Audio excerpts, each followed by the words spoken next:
I've done a few videos on my AdMech conversions before, but I've also got a Black Templar army with a few interesting builds in it, including my Legion Dreadnought. I mentioned it in my last Titanfall themed conversion video about my Vanguard Armiger, and some people wanted to know how I made it, so here it is. I don't have any footage from building this specifically that I can use, so background footage will be from other projects, but I took enough pictures to properly explain everything. It was around the time I was making some Black Templars out of the Leviathan box, and I had seen this amazing design of a Titanfall-styled warsuit by Graffiti Soul on Twitter. I already did one Titanfall conversion, and I had a spare redemptor Dreadnought, and also figured my latest batch of Black Templars could do with some heavy support. So with all that, it was too good of an idea not to do. There was only a relatively minor issue, like this is a more tactical style of design, which isn't a perfect fit for the knightly Black Templars, but it's the only Space Marine army I have, and it's nothing too far out of place. Now, as I mentioned, this was made from a redemptor Dreadnought I had spare, but if I were to do this again, or if you want to try this yourself, the newer Brutalis Dreadnought is a better starting kit, mainly for the arms, which I'll talk specifically more about later. Starting with the Brutalis means you still need the Gatling gun from the Redemptor, unless you want to go with a different loadout, but that should be easy enough to find one spare given it's an optional part. But on to the actual building. One of the first big parts that needed to be changed, and served as a proof of concept that I checked before fully committing to this build, is extending the legs. I did this by replacing the Dreadnought's lower legs with one from an Armiger, given they're always a good source for mech parts. I just cut the original Dreadnought's leg below the knee, did the same for the Armiger leg, and then the Armiger's ankle ball joints fit into the Dreadnought's feet without any complicated alterations. And with that, the legs were long enough to fit the look, but they are a bit skinny for the normally bulky look of a Dreadnought, so they need to be armoured up and filled out. I just used the upper leg armour that comes with the Dreadnought, and I cut the lower leg armour in half, just so that I could use the knee pad. Then, for the lower leg, I used some Storm Raven landing gear covers that I had spare for the sides, but plasticard would have also worked, and speaking of, I did use some plasticard pieces for the front.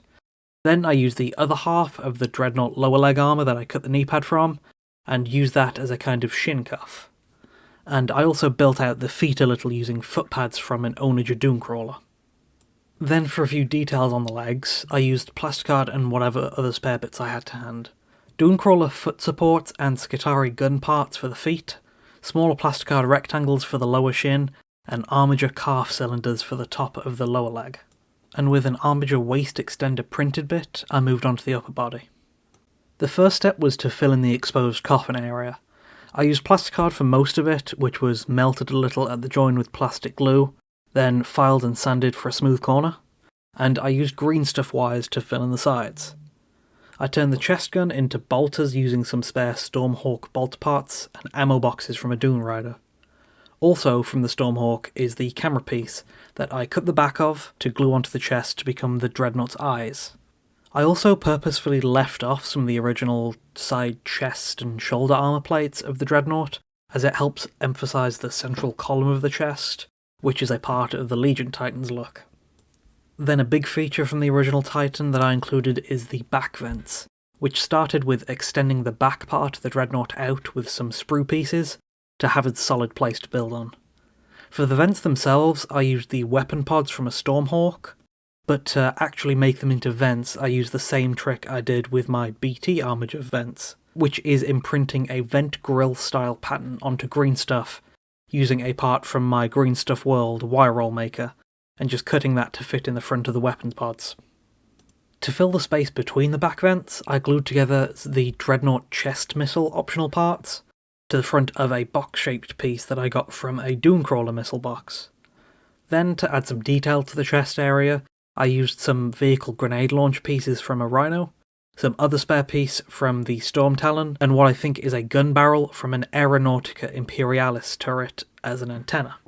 For the arms, as I mentioned before, the Brutalis Dreadnought arms would have been ideal, but when I was making this, the only place to get them was a sold-out box set. However, I was able to find some 3D printed alternatives.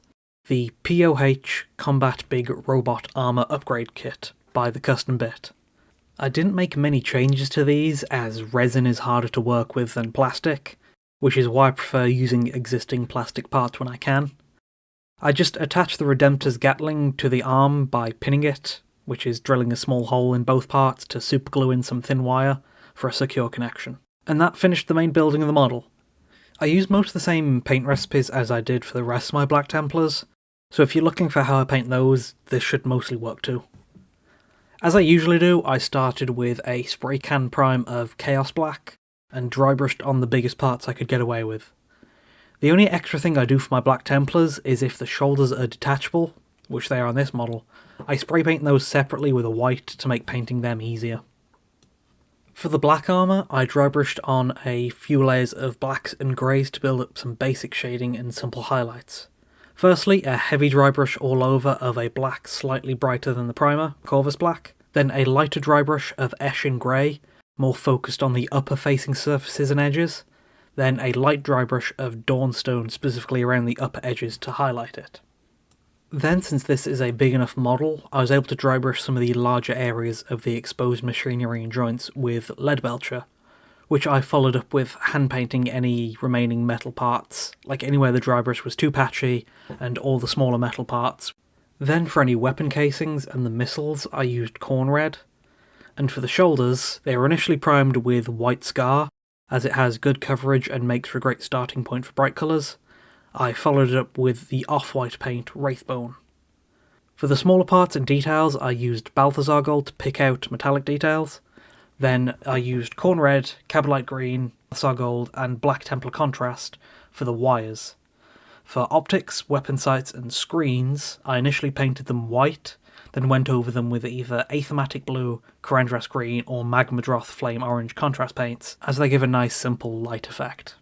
For the few other big colours on my normal Black Templar scheme that aren't here, I use Runelord Brass, shaded with Reichland Flesh Shade, highlighted with Canoptek Alloy for any gold trim and ornaments, and for tabards, purity seals, and anything else like that, I use Rakarth Flesh, shaded with Army Painter's Strong Tone, highlighted with a mix of Rakarth Flesh and Ushabti Bone, and sometimes with a bit of Screaming Skull too. With the base colours done, I started on the base of the model. I base my Black Templars simply with a kind of red-orange desert because it brings some nice colour into the mostly black scheme. Since this is a larger base, I wanted to bring in some height variety so it isn't all flat, which I did with some corkboard pieces to act as some simple rocks. I started with 2 big chunks just to figure out where the Dreadnought would stand. With that in place, I superglued them in, with a few smaller pieces around that. And finally, I used my hobby knife to cut away some of the sharper corners of the corkboard so they don't stick out too much, trying to make them a bit more visually like rocks instead of just corkboard. Then, just like the rest of my Black Templar bases, it got a coating of Martian Iron Crust. Once that was dry, I dry brushed on some Jakero Orange and washed it with Army Painter's Strong Tone. I also do the dry brushing and washing on the feet of the model too, just to tie them together a little more as some super basic weathering. Then, an important part of the Black Templars look is heraldry, which I look to my Black Templars Codex for some examples of. I painted on one of the knees half Jakero Orange and half Wraithbone, and then used decals for the rest. I had a good collection of Space Marine decal sheets to choose from, also including some Black Templar ones specifically from their newer kits, along with some extra ones I bought from the Mighty Brush. I did the usual of applying them with water, then going over them with decal softener, and then painting Corvus Black for any still noticeable edges, along with dotting a few small spots of it for simple weathering on them. Then I got to shading, using Army Painter's Dark Tone for a black wash over the metallic parts, and also parts of the armour the decals were on, and then Army Painter's Strong Tone for a brown wash over the red and white parts, just making sure to thin it quite a bit more for going over the white parts. And then it was on to highlighting, which was mostly just edge highlighting. On the black, I used Dawnstone on most edges, and then Administratum Grey on the most upper parts.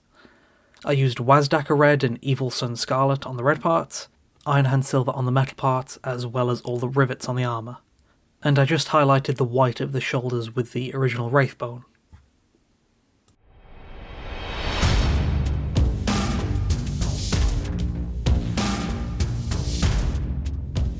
And that's how I made my Legion class Dreadnought, based on some amazing art, a great addition to my Black Templars, and also another Titanfall inspired build I can add to my growing collection.